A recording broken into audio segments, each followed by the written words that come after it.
Monday, August 31, 2020. Good afternoon, dear viewers, and thanks for watching the Midday Bilingual Newscast on the CRTV and on CRTV News. Good afternoon, Martine Wendengue. Good afternoon, Dan Gassa. Bon début de semaine à vous. Vous avez les titres du 12h.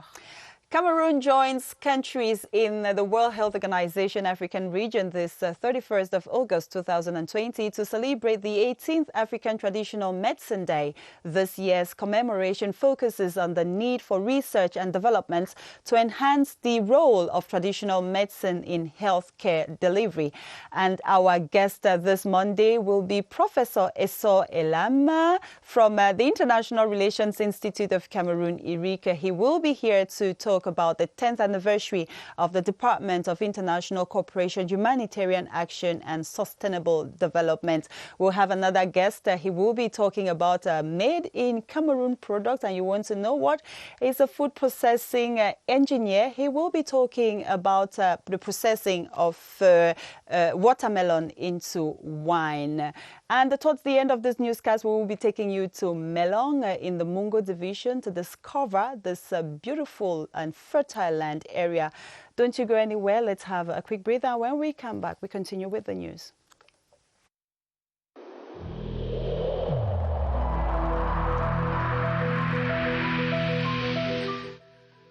The wearing of face masks in public places will be mandatory until further notice.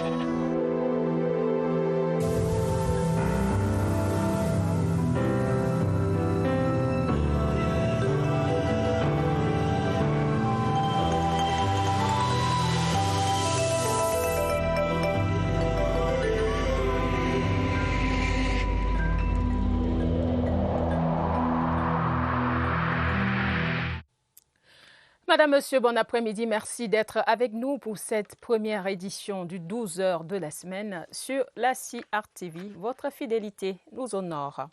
Plus que quelques heures et les inscriptions sur les listes électorales s'achèvent sur l'ensemble du territoire national.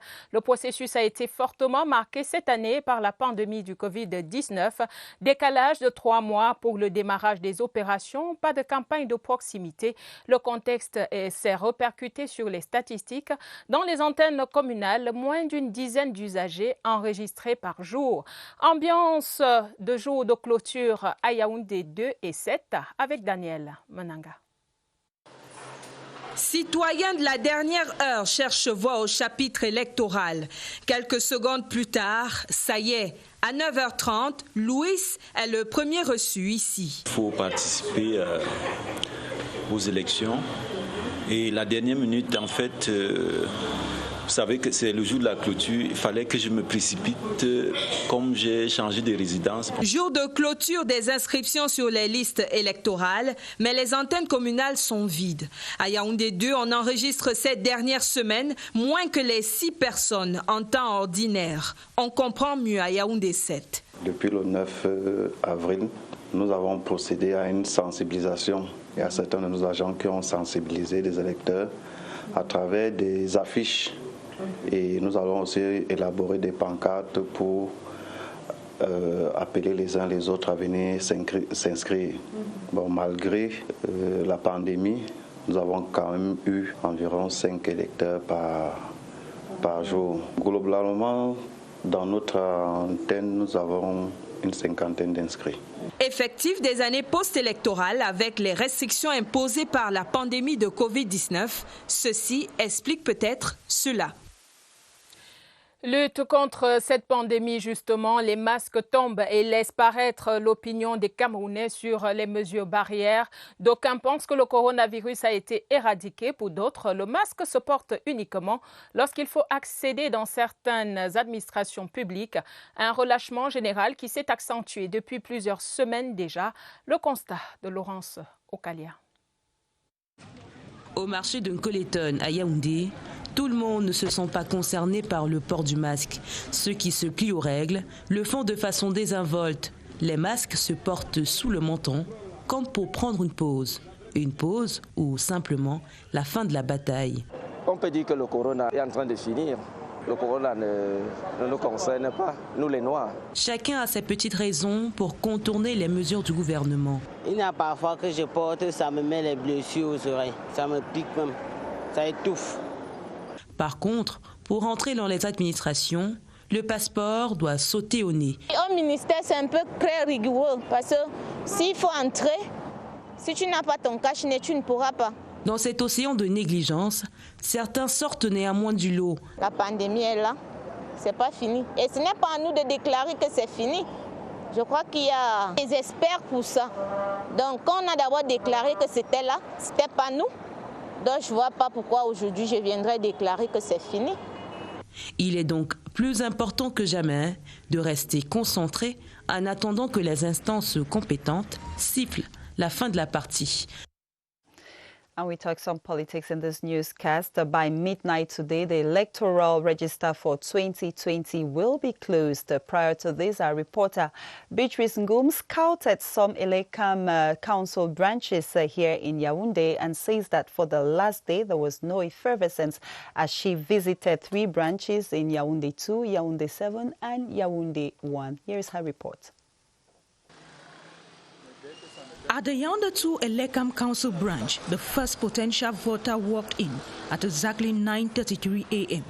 Here, we are told an average of 1 to 6 Cameroonians can stop by daily to register, though the staff is hopeful there could be an improvement given that it's the last day for registration. In Yaoundé 7 at Oyomabang, the same atmosphere reigns.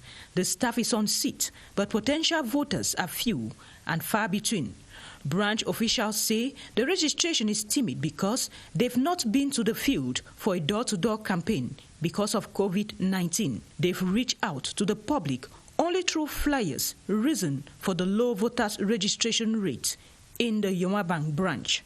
Be it in Yaoundé 2, 7 or Yaoundé 1, statistics are not impressive in the 3 Elekam branches visited. Some say it's as a result of COVID-19. Others argue that it's a general trend for voters' registration to drop after an electoral year, given that there is no other election in view just so soon. You're watching the Midday Bilingual Newscast on the CRTV. The National Gendarmerie Road Safety Task Force says stop to all delinquent road users. On the Yaoundé-Bafia-Bafoussam National Road number 4, the Monitor, Control and Punishment team made sure that the highway code was strictly respected. Kilianda Ndifon tells us that the Equal also ensured that government and the COVID-19 measures were respected. The position of this radar operator near Rivasanaga on the Yaoundé-Bafia-Makanene road axis is opened and the speed limit signpost is visible, but the pain of paying the penalty for disrespecting the highway code pushes culprits to tell a different story. We did not see the signpost. It was not visible. I was there, I've seen the place. There's no problem with all the installation giving the limitation of the speed. Reinforcing government anti-COVID-19 measures is a priority for the road safety squad. They should respect the distance, they should wear their mask, they should clean their hands. We have water and soap, and they should, within the vehicle, they should respect the distance and they have to wear their mask.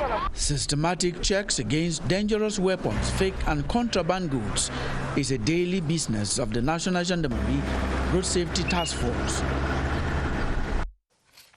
And as the days go by, since the first case of COVID-19 in Cameroon in March, many city dwellers in the nation's capital have been drifting away from wearing face masks amidst the health crisis. On streets, you will come across a good number of people without their protective face mask, and they will purchase one only when they are stopped from accessing certain public administrations. Joyce Teta made the observation this morning and now reports for the Midday Newscast. Monday morning in Yaoundé, a busy one void of any preventive 19. We can say soon getting rid of corona. Evidently, we now see many people no longer wearing their face masks because they believe this disease is for whites. pas, nous les Noirs. Il y a parfois que je porte ça. Sometimes it hurts my ears. That is why I can't have it on all day as I sell. Nonetheless, there are good examples. Masque dans les lieux publics dépend de chacun. Wearing a face mask depends on everyone. I know the pandemic still exists, so I keep having mine on in public places. We are not qualified to determine if it's dealt with or not, but rather stay safe. As Christians believe, no one knows the hour the Savior will return, so thus medics keep insisting for everyone to stay safe and not have COVID-19 pitch its tent around them.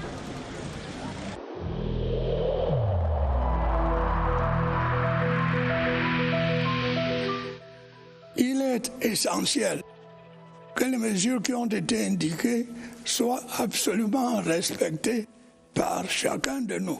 Lavez-vous régulièrement les mains à l'eau et au savon ou à l'aide d'un gel hydroalcoolique.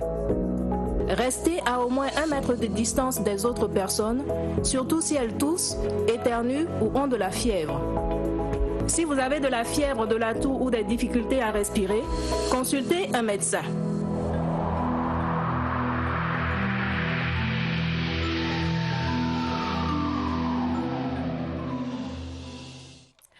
Madame, Monsieur, c'est le 12h sur la CRTV. Merci d'être avec nous. L'Agence camerounaise de communication s'engage aux côtés du gouvernement dans la lutte contre le coronavirus.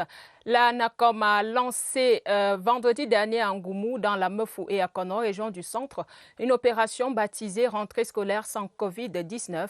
Des précisions dans ce reportage de Georges Marcel. Merci là. L'ambition clairement affichée de l'agence camerounaise de communication est claire, toucher 2 millions de jeunes à travers tout le pays. Le message strict respect des mesures barrières conformément aux recommandations de l'Organisation mondiale de la santé. Les responsables de la CACOM assurent vouloir appuyer le gouvernement dans sa stratégie de riposte contre le Covid-19. L'association à but non lucratif apportera aussi son aide aux enfants orphelins. Il était important que l'agence camerounaise de communication vienne en aide à tous ces orphelins. 20 000 au total recensés sur le triangle national. Ce vendredi déjà, ce sont des orphelins reconnaissants qui ont ouvert la série. Vraiment, je suis très content. Ma grand-mère ne va plus souffrir pour m'acheter les cahiers, les bics. Merci beaucoup. Mes parents sont morts depuis. Je les remercie pour ça, donc je les remercie de tout cœur. De bon augure pour la nouvelle année scolaire. Vous avez dû le corriger par vous-même, il s'agit bien de l'ACACOM. On va à présent sur nos routes où montent des crises et des grincements de dents. Les usagers indélicats interpellés accusent les gendarmes de la sécurité routière de vouloir les piéger avec les radars camouflés dans les zones à risque extrême. Des arguments qui ne font pas le poids face à l'engagement des Pandores à réduire de façon significative les accidents sur nos routes. Des détails avec Pierre Evembe. Axe Yaoundé-Bafia après le pont des Bebda, le vrombissement des véhicules cède la place au grincement des usagers. Ils ont été flashés en pleine vitesse et ne reconnaissent pas l'infraction. On nous dit que nous avons eu un dépassement sur un panneau de limitation de 50. On nous dit que nous sommes allés à 80. Mais s'il vous plaît, sur une nationale et dans l'environnement où nous sommes là, avec des bosquets de tout, les panneaux ne sont pas visibles. Franchement, faisons les efforts ensemble. Faisons tous les efforts. Il ne faut pas qu'on soit là pour piéger les gens. Voici le radar querellé et la plaque contestée, bien mise en valeur. À la gendarmerie, on ne piège pas. On ne piège pas les honnêtes citoyens ou plutôt les honnêtes usagers, mais une approche tactique pour passer à l'attaque contre la violence routière. Lorsqu'on est en infraction, parfois on use de tous les subterfuges, de tous les justificatifs pour ne pas assumer ce qu'on a posé comme acte. Naturellement, le ministère des Transports a mis les différentes zones de signalisation, les différents modèles et types de signalisation. Notre mission est de veiller à ce que ce soit respecté. Les mauvais chauffeurs auront toujours les mauvais points, tout comme les passagers qui ne respectent pas les mesures barrières. Eh bien, ils trouveront la barrière des Pandores. Cap à présent sur l'extrême nord qui fait face aux inondations. Les pluies qui se sont abattues hier ont causé plusieurs dégâts, dont l'effondrement du pont de Pala sur la route Maroua-Kousséri. Nous y reviendrons, mais on reste à Maroua pour parler de la lutte contre la faim. De nombreux organismes internationaux sont partis pour résoudre ce problème et apporter des dons aux populations sinistrées. Je vous propose de regarder ce reportage signé de nos...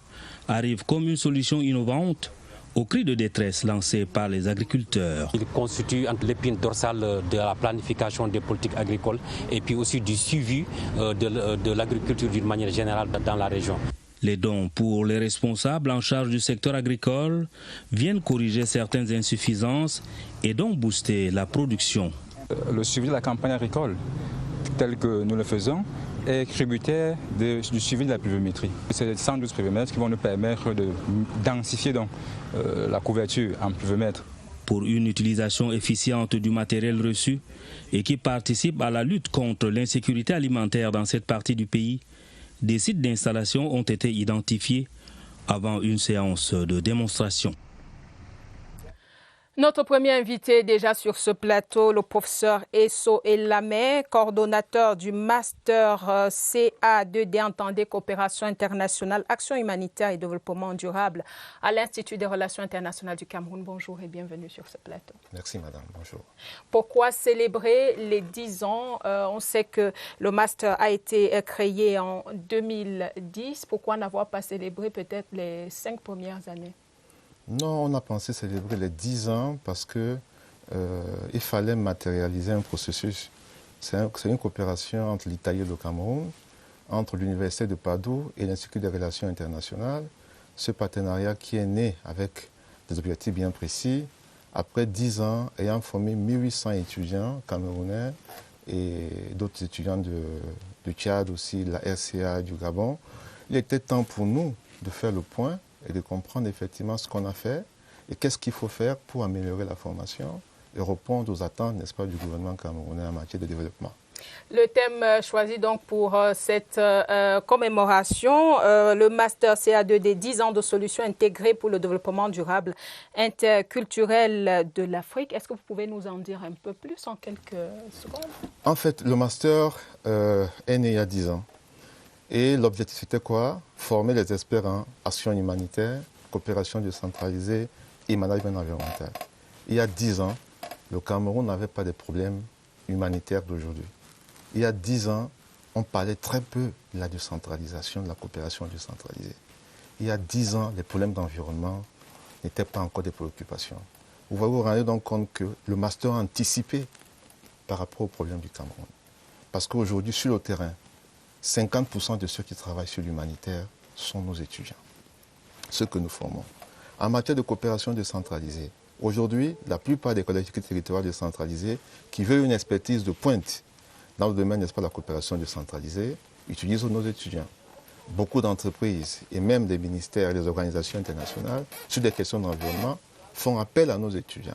Donc, 10 ans, c'est voir tout ce qu'on a pu faire jusqu'à présent et puis se projeter vers l'avenir.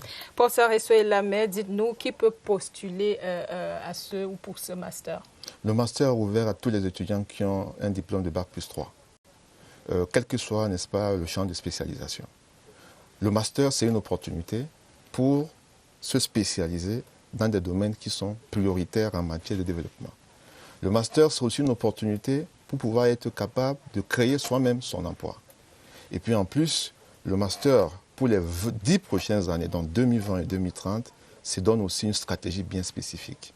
Et cette fois-ci, on voudrait être véritablement dans l'action, en formant, n'est-ce pas, et en accompagnant les entreprises et aussi les collectivités territoriales décentralisées à pouvoir résoudre, n'est-ce pas, les problèmes quotidiens qu'ils ont à travers l'expertise que nous mettons sur le marché. Et ça tombe bien puisque le Cameroun est en pleine implémentation de la décentralisation. Justement. Maintenant, dites-nous, la cérémonie d'ouverture, c'est demain. Oui. Quelle est l'autre activité phare qui va marquer cette célébration des 10 ans du Master CA2D de l'IRIC? Alors, la célébration se fait avec la cérémonie d'ouverture qui aura lieu demain. Et ensuite, nous avons ce qu'on appelle les cafés diplomatiques, qui sont des espaces de discussion où les diplomates et les experts en coopération internationale abordent des questions qui sont essentielles. Ensuite, nous avons ce qu'on appelle on a aussi une conférence, un colloque international. Et ce colloque international nous permet de rassembler 85 experts qui proviennent de l'Afrique et de l'Europe, qui vont discuter sur des questions qui concernent effectivement la coopération, la diplomatie des villes et qui concernent également le développement durable. Et enfin, nous avons les soirées panafricaines qui se feront le mardi, mercredi de 20h à 23h, où on a un débat passionné avec, n'est-ce pas, des universitaires africains qui abordent des questions qui sont des questions orientées sur le panafricanisme. Professeur Esso Elamé, coordonnateur du Master Coopération internationale, Action humanitaire et développement durable à l'IRIC. Merci d'être venu partager ces informations avec nous. Merci, c'est moi qui vous remercie. Et bien entendu, la CRTV sera à vos côtés pour la célébration de ces 10 ans du Master CA2D. Vous restez là, ne partez pas. Diane Gassa, la suite. And this sad news from the far north region of Cameroon, as the population of Mara is in a very difficult situation after the collapse of a bridge used in crossing 2 divisions of the region and also to relay with the capital of Chad, N'Djamena. Good news though, no loss of lives has been recorded in the unfortunate incident that occurred earlier this morning. Our reporters from CRTV Mara will be giving you the details in our subsequent newscast. And we stay up north, this time in Garwa, that's in the north region, where the governor of the north region, Jean Abateidi, has reassured that security within the region and its frontiers will be reinforced in a bid to control criminal activities. He revealed this while visiting the command post of the Special Customs Unit for the fight against illicit trade in the 3 northern regions known as Halkomi. He inspected some explosive devices seized recently in Garwa. Tony Nanyongo reports on the event.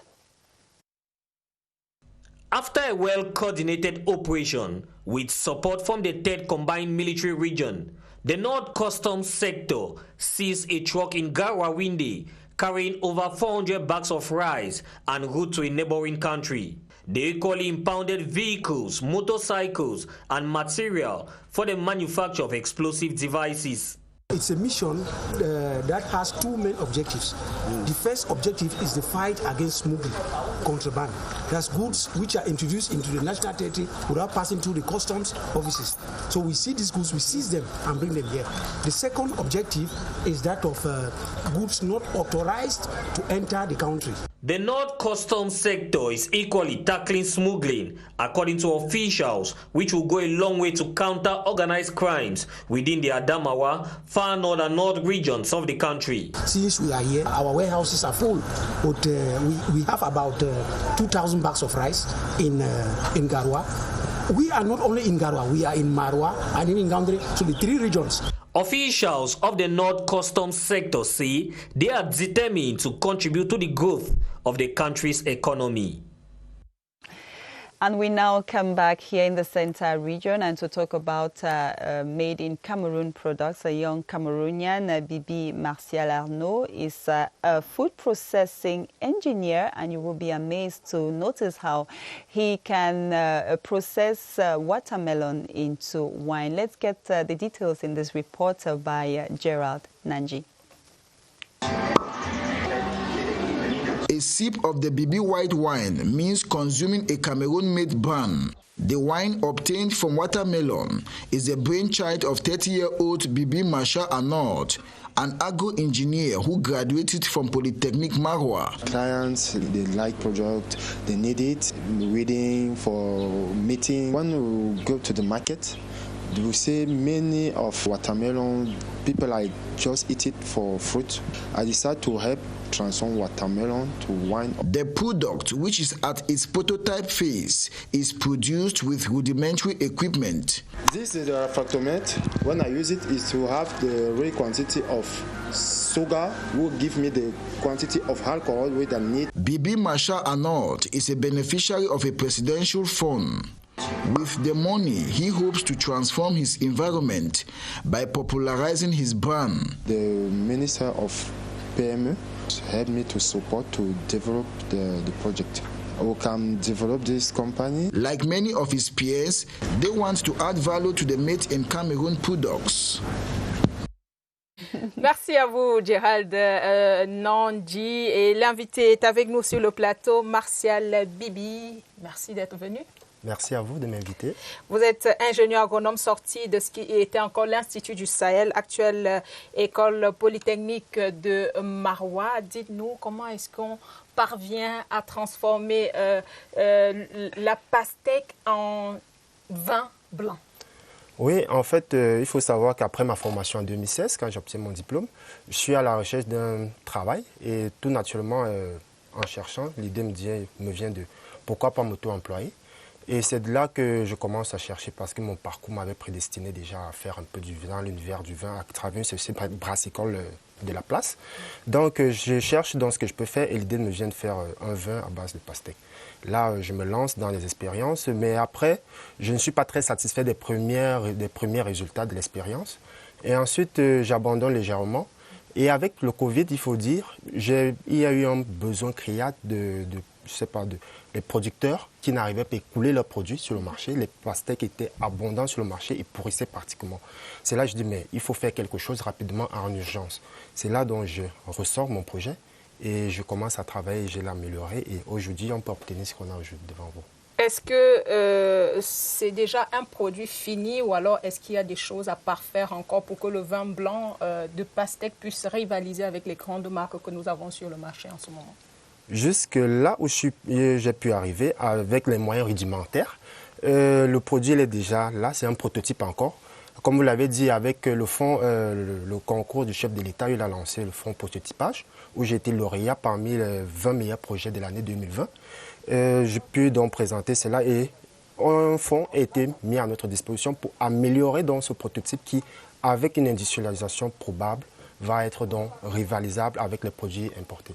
Now, how much time did you need to come up with this from the processing and putting it in the bottles? How much time did you need?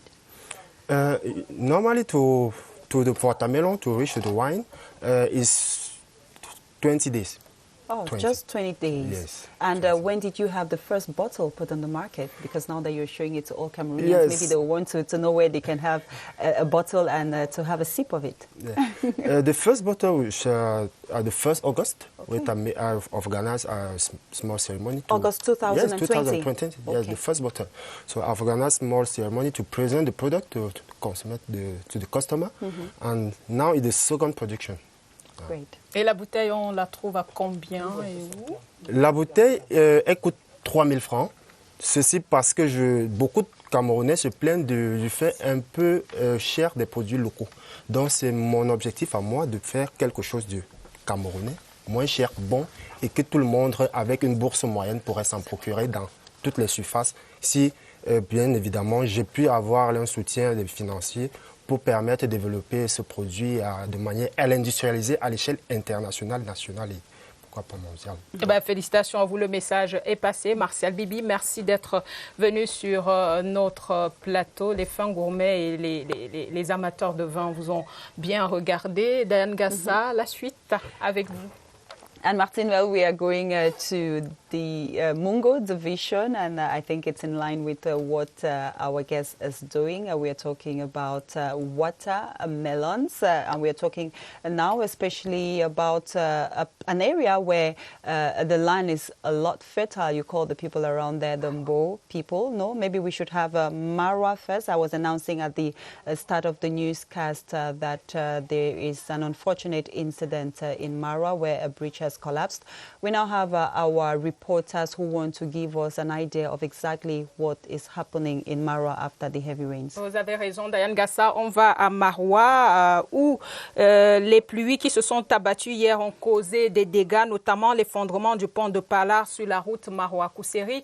Et Aladi Moustapha est sur les lieux. Dites-nous, Aladi Moustapha, qu'est-ce qui s'est passé là-bas?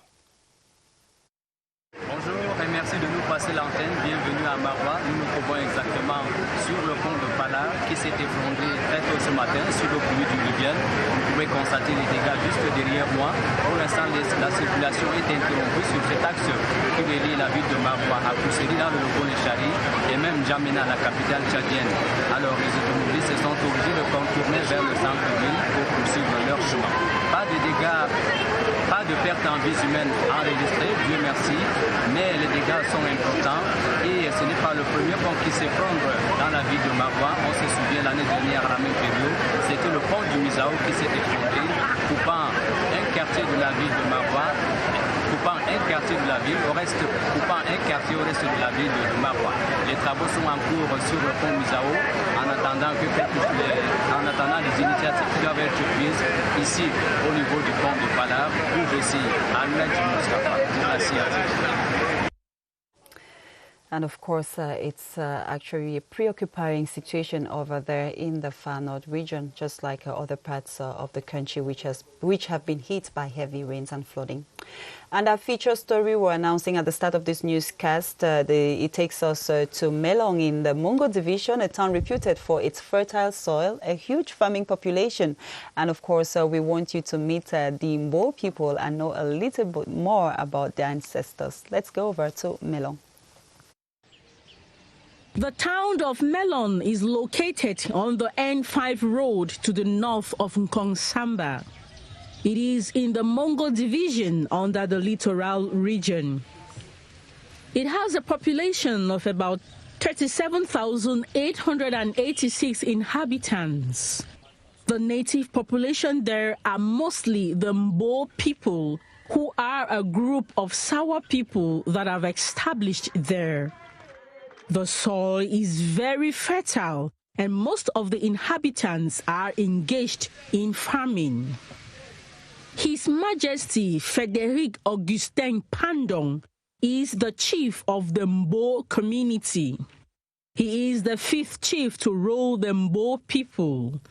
He took over power from his grandfather, late Chief Pandong, in 2011.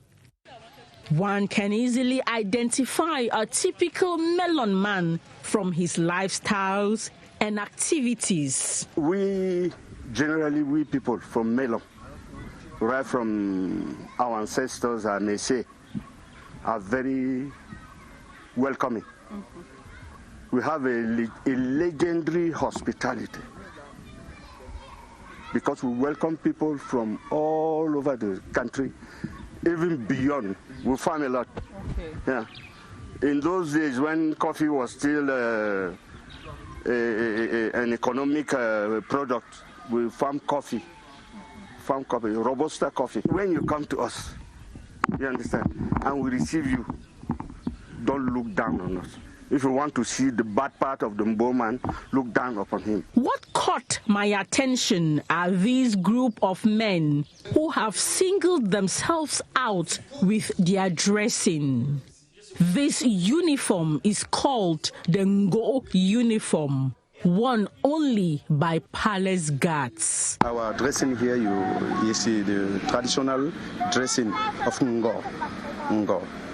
In this village, we support to make the garden of palace.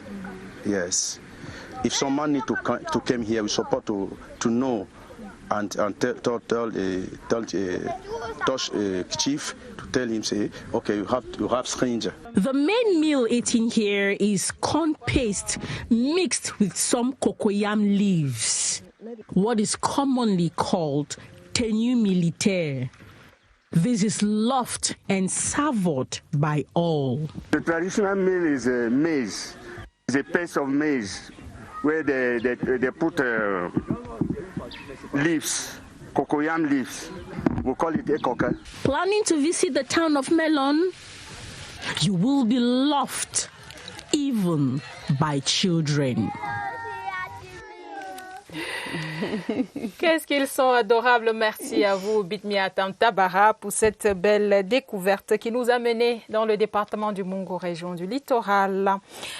Cette note en sport pour terminer, Madame, Monsieur, préparatif du CHAN 2021. Le sélectionneur national Yves Clément Aroga publie tout à l'heure la liste des présélectionnés en vue du premier regroupement préparatoire à la compétition prévue en janvier prochain.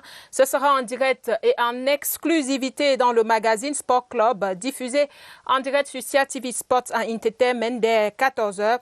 Clément Aroga sera l'invité de l'émission au cours de laquelle il va dérouler le programme de préparation de son équipe. Prenez rendez-vous. Madame, Monsieur, voilà qui vient mettre un terme aux 12 heures de ce lundi.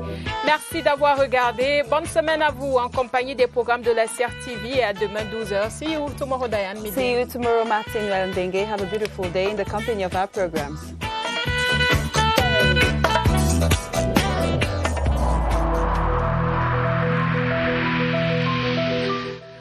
Il est essentiel que les mesures qui ont été indiquées soient absolument respectées par chacun de nous.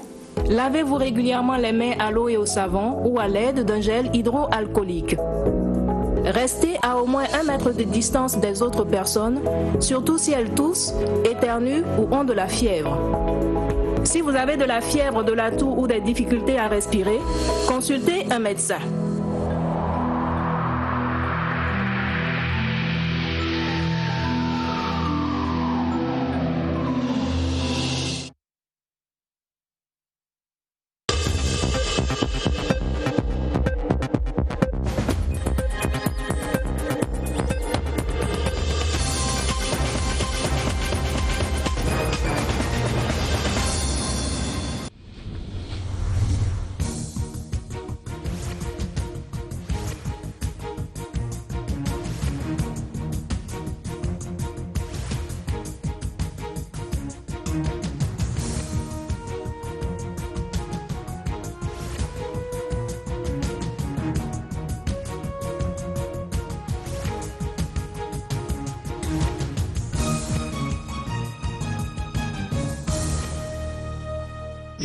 CRTV News, ici, toute l'info.